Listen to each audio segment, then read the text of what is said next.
नमस्कार बच्चों, कैसे हैं आप सब। आशा करती हूँ आप सभी अच्छे होंगे, स्वस्थ होंगे, खुश होंगे और अपनी पढ़ाई भी अच्छे से कर रहे होंगे। तो जैसा कि आप सभी जानते हैं, मैं हूँ आपकी हिंदी की अध्यापिका और मैं स्वागत करती हूँ आप सभी का आईसीटी वर्चुअल क्लासरूम में। और आज हम यहाँ पर एकत्रित हुए हैं पढ़ने के लिए क्लास 7th की हिंदी। क्लास 7th की हिंदी में हमने यहाँ पर स्टार्ट की है अपनी वसंत पाठ्य पुस्तिका भाग 2, यानी कि हमारी वसंत पाठ्य पुस्तिका जो है उसका फर्स्ट चैप्टर हम यहाँ पर पढ़ रहे हैं, जिसका नाम है हम पंछी उन्मुक्त गगन के। और जैसे कि मैंने आपको ये बताया, जो हमारी वसंत पाठ्य पुस्तिका है इसमें हमारे दोनों ही खंड, क्योंकि इसमें हमारी कहानियां भी हैं, कविताएं भी हैं, यानी कि आपका गद्य खंड और काव्य खंड दोनों विधाओं में इसमें पाठ लिखे गए हैं। तो ये पाठ जो है ये हमारी काव्य एक तरह से में लिखा गया है। और ये आपका कविता एक है छोटी सी, जिसका नाम है हम पंछी उन्मुक्त गगन के, और ये लिखी गई है शिव मंगल सिंह सुमन जी द्वारा। तो जैसे कि मैंने आपको ये चैप्टर बताया, इसमें स्वतंत्रता के महत्व को बताया गया है, यानी कि किस तरह से कवि ने इन पक्षियों के माध्यम से बताया है कि किस तरह से हमारे लिए स्वतंत्रता महत्व रखती है। आपने लास्ट सेशन में 2 काव्यांश इस कविता के पढ़े और साथ ही उनका भावार्थ आपने समझा, कठिन शब्दों को हमने यहाँ पर डिस्कस किया। तो आपने देखा कि इसमें जो पहला और दूसरा काव्यांश है उसमें किस तरह से जो चिड़िया है, जो पक्षी है, वो कैसे कह रहे हैं कि हमें चाहे आप भूखा प्यासा रख दो, चाहे आप हमें खाना ना दो, हम बिना अन्न के रह सकते हैं, बिना जल के रह सकते हैं, लेकिन हम ये परतंत्रता, हमें ये एक तरह से जेल कैद बिल्कुल भी पसंद नहीं है। हम स्वतंत्र खुले आकाश में उड़ने वाले हम पक्षी हैं। हमें ये सोने की, जो आपने सोने का ये जो पिंजरा बनाया हुआ है, ये हमें बिल्कुल भी पसंद नहीं है। तो देखिए, लास्ट सेशन में जो 2 हमने पैराग्राफ यहाँ पर जो काव्यांश हमने पढ़े थे, पर एक बार पढ़ेंगे, उनको रिवाइज करेंगे और उसके बाद हम जो हमारा काव्यांश शेष रह गया था उसे भी हम यहाँ पर डिस्कस करेंगे, और साथ ही पाठ से जुड़े हुए प्रश्नोत्तर भी हम यहाँ पर डिस्कस करेंगे। तो एक तरह से चैप्टर आज हमारा लगभग कंप्लीट हो जाएगा।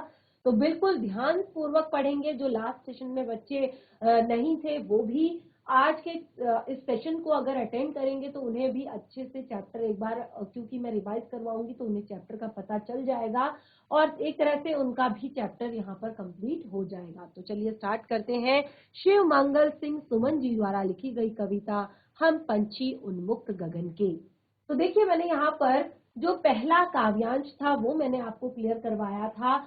तो इस तरह से है कुछ काव्यांश, एक बार रिवाइज कर लेते हैं, उसके भावार्थ को समझ लेते हैं फिर से, उसके बाद आगे बढ़ेंगे। तो देखिए, कविता की पंक्तियां कुछ इस तरह से हैं। हम पंछी उन्मुक्त गगन के, हम पंछी उन्मुक्त गगन के, पिंजर बंद न गा पाएंगे, कनक तीलियों से टकराकर पुलकित पंख टूट जाएंगे। हम पंछी उन्मुक्त गगन के, पिंजर बंद न गा पाएंगे, कनक तीलियों से टकराकर पुलकित पंख टूट जाएंगे। अब देखिए यहाँ पर कहा है हम पंछी उन्मुक्त गगन के, उन्मुक्त अर्थात खुला आसमान, जो स्वतंत्र रूप से उड़ने वाले हम पक्षी हैं। हम पिंजर बंद होकर न गा पाएंगे, अर्थात हम पिंजरे में बंद होकर गा नहीं पाएंगे। क्योंकि पक्षी कब गाते हैं, बताया था मैंने आप लोगों को, पक्षी कब गाते हैं, कब चहचहाते हैं, जब वो खुश होते हैं, जब वो प्रसन्न होते हैं। और उनकी खुशी है उनकी स्वतंत्रता में, जब वो खुले आकाश में उड़ते हैं, जब वो वनों में, निर्जन वनों में, खुला एक तरह से उनके लिए वन होता है, जहां भी वो बैठ जाएं, जो भी वो खा लें, जो भी वो कर लें, जहां भी वो घूम लें, तो ऐसी जगह पर वो बहुत खुश रहते हैं। तो वो कहते हैं हम पंछी उन्मुक्त गगन के, पिंजर बंद न गा पाएंगे, कनक तीलियों से टकराकर पुलकित पंख टूट जाएंगे। पुलकित अर्थात जो हमारे पंख हमेशा उत्साहित रहते हैं, हमेशा हर्षित रहते हैं, उड़ने के लिए तैयार रहते हैं, ये कोमल से हमारे नए नए उगे हुए जो पंख हैं ये टूट जाएंगे, इन कनक तीलियों से, क्योंकि यहाँ पर वो बहुत ज्यादा एक तरह से उनके अंदर बहुत बेचैनी है, बहुत ज्यादा वो फड़फड़ा रहे हैं, खुशी से उछल रहे हैं, फड़फड़ा रहे हैं कि उन्हें उड़ना है। लेकिन अगर वो यहाँ पर इस तरह की खुशी दिखाएंगे तो उनके पंख जो है इन कनक तीलियों में, इस सोने के पिंजरे की जो तीलियां हैं, इनमें फंसकर उनके पंख टूट जाएंगे। हम बहता जल पीने वाले, देखिए पहला काव्यांश हम पढ़ रहे हैं, हम बहता जल पीने वाले मर जाएंगे भूखे प्यासे, कहीं भली है कटुक निंबोरी कनक कटोरी की मैदा से। कहीं भली है कटुक निंबोरी कनक कटोरी की मैदा से। तो देखिए वो कहते हैं हम बहता जल पीने वाले, क्योंकि जो वन में चिड़िया रहती है, जो पेड़ में चिड़िया रहती है, जो घास फूस पर घोंसला बनाकर चिड़िया रहती है, तो वहां पर क्या हम कटोरी लेकर जाते हैं उनके लिए पानी लेकर? क्या हम उन्हें अन्न जल देते हैं वहां जाकर?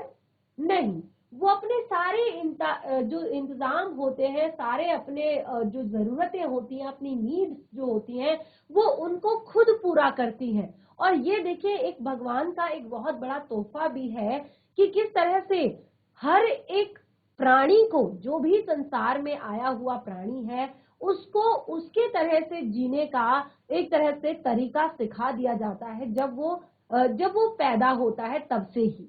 यानी कि पक्षियों की कोई हेल्प नहीं करता, वो खुद अपने लिए घोंसला बनाते हैं नीड़ों पर, और खुद अपने लिए खाने का व्यवस्था, अपने लिए पानी की व्यवस्था, इस तरह से जंगल में जाकर कोई भी जंगली जानवरों की हेल्प नहीं करता, वो खुद से अपने भोजन की व्यवस्था, अपने जल की व्यवस्था, अपने रहने की व्यवस्था करते हैं। कीट पतंग होते हैं, आपने देखा होगा रात्रि में, आपने देखा होगा एक ऐसा कीड़ा होता है जो उड़ता है और उस पे से लाइट जलती है, उसमें हमें लाइट जलती हुई दिखाई देती है, तो हम कहते हैं जुगनू। तो देखिए वो भी एक उसके लिए एक इंतजाम है कि वो किस तरह से रात्रि में अंधेरे में किस तरह से वो उड़ पाएगा। तो सबके लिए जो भी प्राणी, जो भी जीव, जो भी जंतु, जो भी कीट पतंग इस संसार में है, सब अपने तरीके से अपना खुद का पालन पोषण अपने लिए खुद से कर लेते हैं, और एक तरह से उन्हें तरीका मालूम होता है, चाहे वो स्वपोषी हो चाहे वो परपोषी हो। स्वपोषी यानी कि जो खुद का अपना पालन पोषण खुद करते हैं, परपोषी अर्थात जो दूसरों पर आश्रित होते हैं। ठीक है, तो यहां पर हमने बताया कि हम बहता जल पीने वाले मर जाएंगे भूखे प्यासे। चिड़िया कहती है, यहाँ पर जो पक्षी है वो कहते हैं कि हम तो बहता जल पीने वाले हैं, हम तो बहता जल पीने वाले हैं। देखिए आप अभी अभी क्लास 7th में आए हैं, इससे पहले आप क्लास 6 में थे, तो लास्ट सेशन में भी मैंने डिस्कस किया था कि आपने अपनी 6th क्लास की वसंत पाठ्य पुस्तिका भाग 1 का पहला चैप्टर वह चिड़िया जो पढ़ा होगा, और उसमें भी एक चिड़िया के बारे में बताया है कि वो कितनी छोटी सी संतोषी चिड़िया है और कितनी ज्यादा उसके अंदर कितना साहस है कि वो चढ़ी नदी का दिल टटोल कर जल का मोती ले आती है। यानी कि उनको फर्क नहीं पड़ता कि नदी चढ़ी हुई है या बहुत कम पानी है, उनको पानी लेकर आना है, और उस टाइम पे वो अपना एक तरह से पूरा साहस, पूरा धैर्य जो है बनाए रखते हैं। तो यहाँ पर पक्षी यही कहते हैं कि हम बहता जल पीने वाले, हम तो बहता हुआ जल पीने वाले हैं। ये कटोरी में रखे हुए जल को हमें लगता नहीं कि हमने पिया है, तो हम भूखे प्यासे मर जाएंगे अगर आप हमें इस तरह से कैद में रखोगे, इस तरह से पिंजरे में बंद रखोगे। आगे कहती है, कहीं भली है कटुक निंबोरी, कटुक अर्थात बहुत ही कड़वी, निंबोरी अर्थात नीम के फल, नीम के पत्ते आपने देखे होंगे, अगर आप लोगों ने कभी टेस्ट किया होगा या सुना होगा नीम के बारे में भी, तो नीम बहुत ही ज्यादा कड़वा होता है। जो एक प्लांट होता है, एक पेड़ होता है बहुत बड़ा, और उसमें जो पत्तियां होती है उसकी वो बहुत कड़वी होती है, और उस पर बीज जो लगते हैं वो भी बहुत ज्यादा कड़वे होते हैं। लेकिन चिड़िया कहती है कि कहीं भली है ये कटुक निंबोरी कनक कटोरी की मैदा से। कनक अर्थात सोना, सोने की जो ये कटोरी है, इसमें रखे हुए जो ये मैदे के पकवान हैं, उनसे तो कहीं भली है वो वन की कटुक निंबोरी, कड़वी निंबोरी, क्योंकि यहाँ पर चिड़िया बताती है कि चाहे जितनी भी सुख सुविधाएं दे दी जाए, यानी कि एक तरह से यहाँ पर कवि बताना चाहते हैं कि चाहे हमें कितनी भी फैसिलिटीज दे दी जाए, कितनी भी सुख सुविधाएं दे दी जाए, लेकिन स्वतंत्रता का अपने आप में अलग महत्व है। उसमें भले ही हम अपने आप से कम खाएं, कम एक तरह से सुख सुविधाओं में रहें, लेकिन जो भी करें अपनी इच्छा से करें, अपनी मर्जी से करें, अपने तरीके से करें, तो वो ज्यादा अच्छा होता है। तो वही पक्षी यहाँ पर बताने की कोशिश कर रहे हैं कि हमें निर्जन वन की वो कड़वी निबोरी ज्यादा अच्छी लगती है इन कनक कटोरी, इन सोने की कटोरियों में रखे हुए पकवानों से। तो देखिए यहाँ पर हमने कठिन शब्दों के अर्थ भी यहाँ पर लिखे थे और आप लोगों ने नोट डाउन भी किए होंगे लास्ट सेशन में। देखिए मैंने यहाँ पर सारे आपको जो कठिन शब्द थे वो क्लियर करवाए थे। तो इस तरह से यहाँ पर पहले काव्यांश को हमने समझा था, उसके बाद मैंने सप्रसंग व्याख्या भी आप लोगों ने। तो देखिए जो चीज मैं आपको यहाँ पर भावार्थ में बता रही हूँ, बिल्कुल उसी की व्याख्या आपने यहाँ पर करनी है। तो आप लोगों ने इस कविता को अपनी कॉपी में नोट डाउन किया होगा, कठिन शब्दों को लिखा होगा। और देखिए इस तरह से, क्योंकि जो बच्चे भावार्थ समझ गए हैं वो आसानी से इसकी व्याख्या कर सकते हैं। देखिए यहाँ पर जैसे हम बताते हैं कि सभी जानते हैं कि चिड़िया यानी कि पक्षियों को खुले आकाश में रहना पसंद है, ये उनका स्वाभाविक विशेषता है उनकी। ये वो शुरुआत से ही, जैसे मनुष्य की स्वाभाविक विशेषता क्या है कि जब वो पैदा होता है वो उसको शुरू से सारी प्रोटेक्शंस दी जाती है। उसको सर्दियों में गर्म कपड़े पहनाए जाते हैं, गर्मियों में हल्के कपड़े पहनाए जाते हैं, बरसात में उसको बारिश से बचने के लिए छाता कैसे छाते का यूज किया जाता है, कैसे बारिश से बचा जाता है ये सिखाया जाता है। भोजन कैसे हमें करना है, कौन सा हमें कच्चा खाना है, कौन सा हमें पका कर खाना है, और किस तरह से हमें समाज में जाकर बिहेव करना है, कैसे हमें अपने लिए शेल्टर यानी कि घर बनाना है। तो ये सारी चीजें वो सीखता है।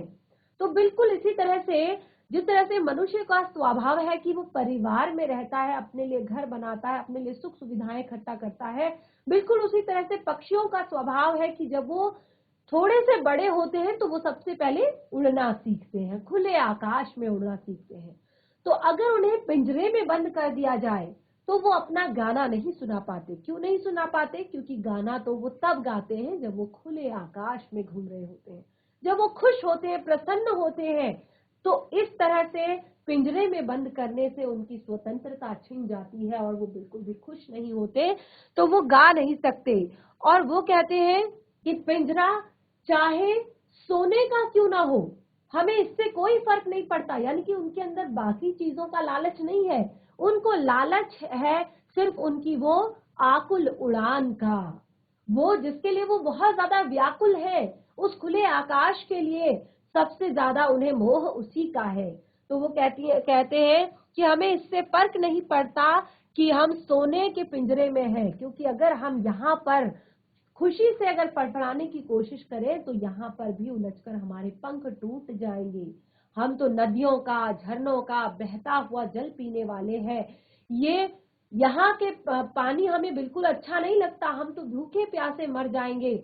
हम आजाद रहकर कड़वी निबोरी नीम खाना पसंद करेंगे, लेकिन हमें ये सोने की कटोरी में मैदे से बने हुए जो पकवान हैं वो बिल्कुल पसंद नहीं आते। अर्थात वो पराधीनता में रहकर अच्छा अच्छा खाना खाना उन्हें बिल्कुल भी पसंद नहीं है। तो इस तरह से पहला काव्यांश हमारा यहाँ पर क्लियर होता है और मैंने आप लोगों को लास्ट सेशन में भी ये डिस्कस किया था और सप्रसंग व्याख्या हमने इसकी की थी भावार्थ के साथ। दूसरा काव्यांश हमने यहाँ पर पढ़ा था। जिन बच्चों ने पढ़ा है अच्छी बात है, उनका रिवीजन हो रहा है, और जिन्होंने नहीं पढ़ा है वो ध्यान पूर्वक पढ़ेंगे, क्योंकि इसके आगे के जो काव्यांश है उन्हें हम अभी कंटिन्यू करने वाले हैं। अगला काव्यांश है, स्वर्ण श्रृंखला के बंधन में अपनी गति उड़ान सब भूले, बस सपनों में देख रहे हैं तरु की पुनगी पर के झूले।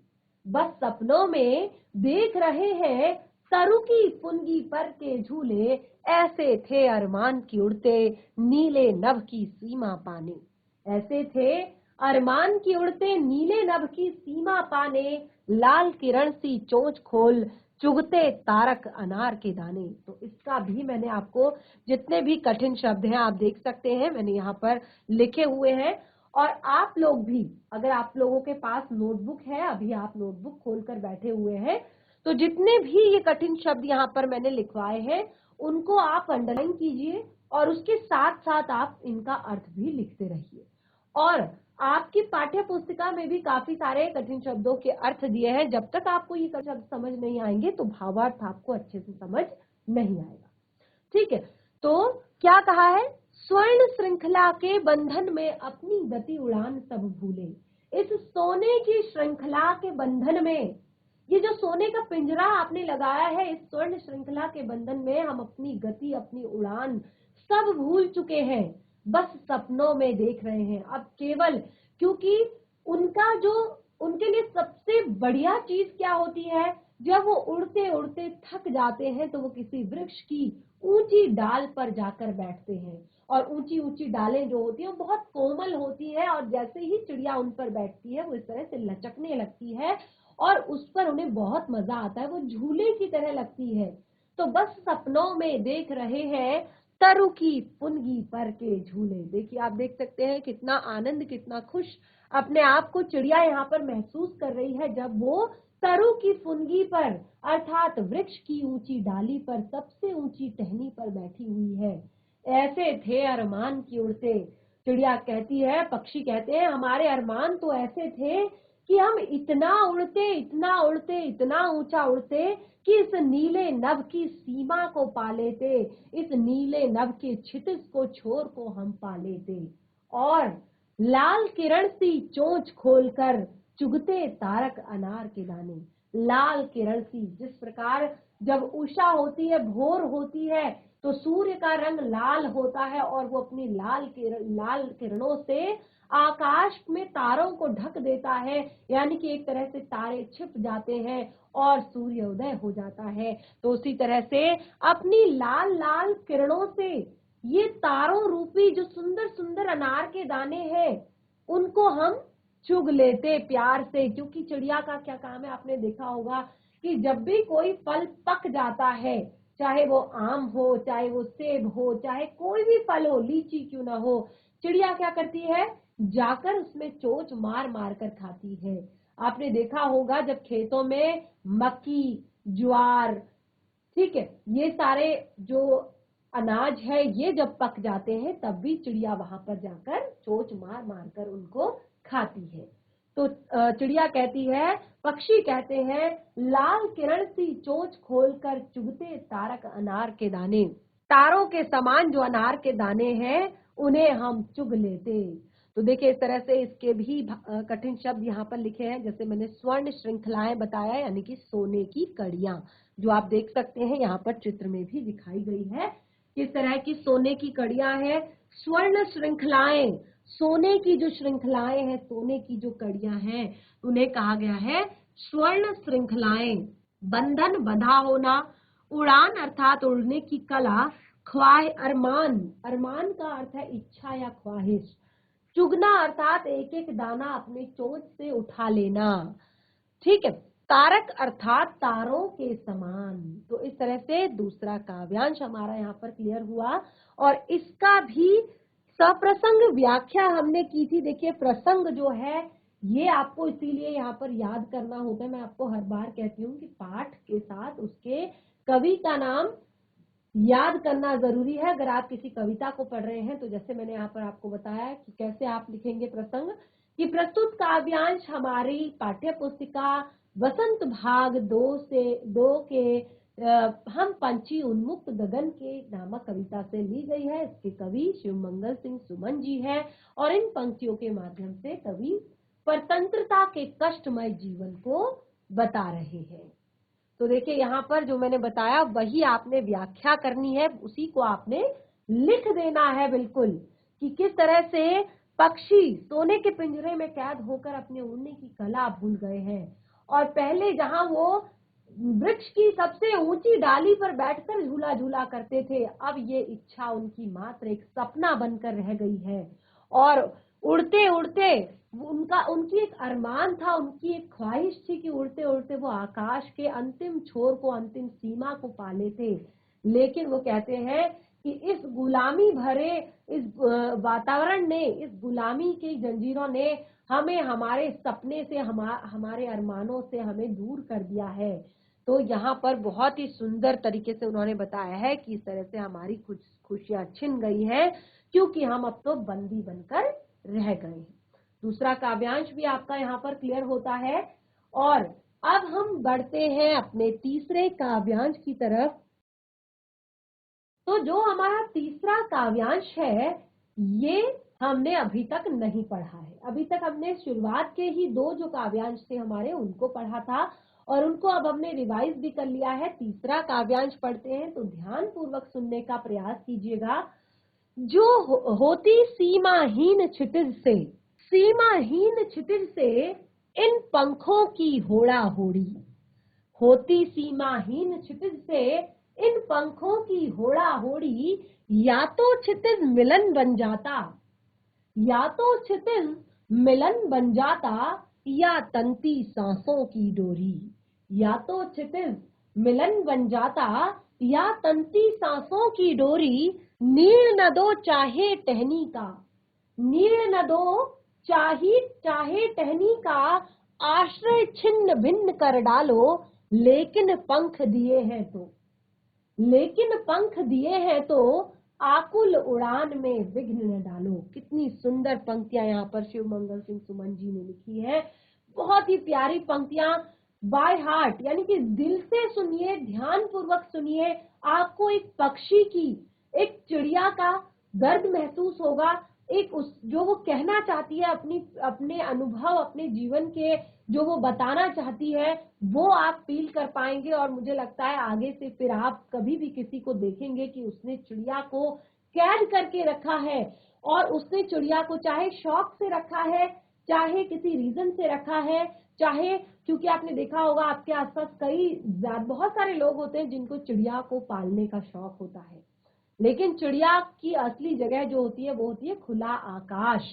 तो देखिए क्या कहते हैं पक्षी यहाँ पर, होती सीमाहीन क्षितिज से इन पंखों की होड़ा होड़ी, या तो क्षितिज मिलन बन जाता, या तंती सांसों की डोरी। कितनी सुंदर पंक्तियां हैं। देखिए पक्षी क्या कहते हैं, होती सीमाहीन क्षितिज से इन पंखों की होड़ा होड़ी, होड़ा होड़ी अर्थात प्रतियोगिता, एक तरह से प्रतिस्पर्धा, कंपटीशन, इन होती सीमाहीन क्षितिज से। अगर हम खुले आकाश में होते तो ये हमारे दिल के अरमान थे कि हम इस खुले आकाश से, इसके क्षितिज से, इसके छोर से, इसकी सीमा से हमारी होड़ा होड़ी होती, हमारी प्रतियोगिता होती, हमारा कंपटीशन होती, हमारी प्रतिस्पर्धा होती कि हम इसके छोर को पालें, इसके अंत को पाले, जहां तक ये आसमान है वहां तक उड़ जाएं। तो इस उड़ान में या तो क्षितिज मिलन बन जाता, यानी कि या हमारी ये ख्वाहिश, हमारा ये अरमान पूरा हो जाता, हम इस आकाश की सीमा से मिल जाते, इसके क्षितिज से हमारा मिलन हो जाता, या फिर अगर हम नहीं भी उसके आकाश से मिल पाते, नहीं भी उसकी सीमा से मिल पाते, तो हमारी सांसें भले ही इस काम में छिन जाती, या तंती सांसों की डोरी, क्योंकि उड़ना ही हमारे जीवन का सबसे बड़ा उद्देश्य है, सबसे बड़ा काम है, सबसे मेन चीज है। तो इसमें अगर हमारे प्राण भी निकल जाते, या तंती सांसों की डोरी, इसमें भले ही हमारे प्राण क्यों न निकल जाते, हमें बहुत ज्यादा एक तरह से खुशी होती कि हमने आकाश के साथ प्रतिस्पर्धा की, हमने आकाश के साथ प्रतियोगिता की, हमने आकाश के साथ कंपटीशन किया। तो यहाँ पर आगे क्या कहते हैं पक्षी, देखिए बहुत ही सुंदर पंक्तियां हैं, हमारे लिए खास तौर पर कही गई है। नीड़ न दो चाहे टहनी का, नीड़ न दो चाहे टहनी का, आश्रय छिन्न भिन्न कर डालो, लेकिन पंख दिए हैं तो, लेकिन पंख दिए हैं तो आकुल उड़ान में विघ्न न डालो। देखिए कितनी सुंदर पंक्तियां हैं। आजकल हमने अपने लिए, अपने स्वार्थ के लिए, क्योंकि इंसानों की जनसंख्या दिन पर दिन बढ़ती जा रही है, दिन पर दिन बढ़ती जा रही है, दिन पर दिन बढ़ती जा रही है, और अपनी सुख सुविधा के लिए, अपने रहने के लिए, अपने आश्रय के लिए हम दिनों दिन वनों को काटते जा रहे हैं, वृक्षों को काटते जा रहे हैं। क्या हो रहा है इससे? उन पक्षियों को का जो पेड़ों पर अपना घोंसला बनाते हैं, तो फिर भी पक्षी देखिए हमसे कह रहे हैं, नीड़ न दो चाहे टहनी की, आश्रय छिन्न भिन्न कर डालो, लेकिन पंख दिए हैं तो। भले ही हमें टहनी की नीड़ मत दो, क्योंकि तुमने अपनी स्वार्थ के लिए, मनुष्य ने अपने स्वार्थ के लिए सारे पेड़ काट दिए। आप देखेंगे शहरों में, आप अपने घर की छत पर खड़े हो जाइए, दूर दूर तक आपको कोई भी वृक्ष, कोई भी बड़ा पेड़ नजर नहीं आएगा जहां पर चिड़िया घोंसला बनाकर रह सके। और एक टहनी नहीं मिलती कि जहां पर चिड़िया घोंसला बनाकर रह सके। चिड़िया के आश्रय छिन्न भिन्न हो गए हैं। टहनी छोड़िए, आजकल आप पहाड़ों में जाएंगे, वहां पर भी आपको वृक्षों का कटान इसी तरह से दिखाई देगा, क्योंकि हम वहां पर भी अपनी सुविधा के लिए पेड़ों को काटते जाते हैं, वनों को काट रहे हैं, पहाड़ों को तोड़ रहे हैं, उन पर सुरंगें बना रहे हैं, उनमें सड़कें बना रहे हैं, उनमें रेल लाइन बना रहे हैं। अपनी सुविधा के लिए, अपने स्वार्थ के लिए हम वनों को नष्ट कर रहे हैं, और जिससे वन के जो पशु पक्षी है उनका जो जीवन है वो खतरे में आ गया है। तो इस तरह से पक्षी कहते हैं, नीड़ न दो चाहे टहनी की, आश्रय छिन्न भिन्न कर डालो, लेकिन पंख दिए हैं तो। पंख किसने दिए हैं? पंख तो भगवान ने दिए हैं, लेकिन पंख दिए हैं तो आकुल उड़ान में विघ्न न डालो। हमें पंख दिए हैं, हमें भगवान ने पंख दिए हैं। जिस तरह से इंसानों को उनकी सुविधा के लिए हाथ दिए हैं, पैर दिए हैं, आंखें दी है, कान दिए हैं, एक तरह से इंद्रियां दी हैं जो हर तरह से टेस्ट कर सकते हैं, स्मेल कर सकते हैं, सुन सकते हैं, देख सकते हैं, फील कर सकते हैं। तो पक्षियों को पंख दिए हैं कि वो उड़ सकते हैं। तो इस तरह से पंख दिए हैं तो आकुल उड़ान में विघ्न न डालो। हमें जो पंख हम भगवान ने दिए हैं, उन्हीं के कारण हम हमेशा आतुर रहते हैं, व्याकुल रहते हैं उड़ने के लिए। तो इस आकुल उड़ान में विघ्न मत डालो। तो देखिए बहुत ही सुंदर पंक्तियां थी यहाँ पर लास्ट इस कविता की। तो इससे हम एक बार जो शब्द है वो पढ़ लेते हैं। सीमाहीन, सीमाहीन क्षितिज अर्थात जिसका कोई अंत ना हो। क्षितिज अर्थात वह काल्पनिक स्थान जहां धरती और आकाश का मिलन होता है, अर्थात जहां पर धरती और आकाश हमें मिलते हुए प्रतीत होते हैं, वो एंड जहां पर हमें लगता है कि आकाश खत्म हो चुका है, तो उसे क्षितिज कहा है। होड़ा होड़ी अर्थात प्रतिस्पर्धा या कंपटीशन या प्रतियोगिता। मिलन अर्थात दो या दो से अधिक प्राणियों का मिलन। तंती सांसों की डोरी, तंती अर्थात भर आना या प्राण निकल जाना। नीड़ अर्थात घोंसला, घोंसला। आश्रय अर्थात सहारा या ठिकाना। आश्रय छिन्न भिन्न कर डालो, यानी हमें कोई सहारा मत दो, हमें कोई आश्रय मत दो। छिन्न भिन्न अर्थात नष्ट कर दो। आकुल अर्थात जो उड़ने के लिए बेताब रहती है, उड़ने के लिए बेचैन रहती है, ये व्याकुलता। इसको विघ्न अर्थात इसमें आप व्यवधान या कोई रुकावट मत डालो। बहुत ही सुंदर पंक्तियां, और हमने कठिन शब्दों को भी इसमें से यहाँ पर क्लियर कर लिया है, और मैं आशा करती हूँ कि आप लोगों को अच्छे से चैप्टर समझ आ रहा होगा। अब देखिए मैं बार बार प्रसंग यहाँ पर आपको नहीं पढ़कर सुनाऊंगी, केवल लास्ट यहाँ पर पंक्ति पढ़ेंगे कि इन पंक्तियों में पक्षी ने अपने आजाद रहने की इच्छा को व्यक्त किया है। तो देखिए व्याख्या क्या है, व्याख्या आपने जो भी मैंने आपको भावार्थ बताया है उसको यहाँ पर आपने लिखना है। जैसे देखिए इन पंक्तियों में पक्षी कह रहे हैं कि यदि हम आजाद होते तो उड़ते आकाश की सीमा ढूंढने के लिए, आकाश के उस अंत को ढूंढने के लिए हम उड़ते, और या तो हम क्षितिज के उस आखिरी छोर तक पहुंच जाते, या वहां तक पहुंचते पहुंचते अपना दम निकाल लेते, यानी अपने प्राण त्याग देते। अभी आप आगे पढ़ेंगे, आपकी ही पाठ्य पुस्तिका में एक चैप्टर है सांप और बाज। आप क्लास 8 में जाएंगे तब आप पढ़ेंगे तो उसमें भी आप देखेंगे बिल्कुल उस बाज ने अपने इस आकुल उड़ान के विषय में बताया है कि उसके लिए उड़ना कितना ज्यादा महत्वपूर्ण है, उसके लिए स्वतंत्रता कितनी ज्यादा महत्वपूर्ण है। ये चैप्टर आपको वहां पर रिलेट करेगा। तो देखिए कोई भी चीज हम पढ़ते हैं तो वो कहीं ना कहीं हमारे काम आती है। तो ये चैप्टर तो खैर बहुत ही ज्यादा एक तरह से हमारे लिए महत्वपूर्ण है, बहुत ही ज्यादा ज्ञानवर्धक है। तो देखिए यहाँ पर क्या कहा है, पक्षियों द्वारा व्यक्त उनकी इस इच्छा से पता चलता है कि उन्हें अपनी आजादी कितनी प्यारी है, फिर भी वो हमसे विनती कर रहे हैं, हमसे विनय कर रहे हैं कि भले ही उनका घोंसला छीन लो, क्योंकि हमने पेड़ों को काट काट कर वैसे ही उनका ठिकाना छीन लिया है।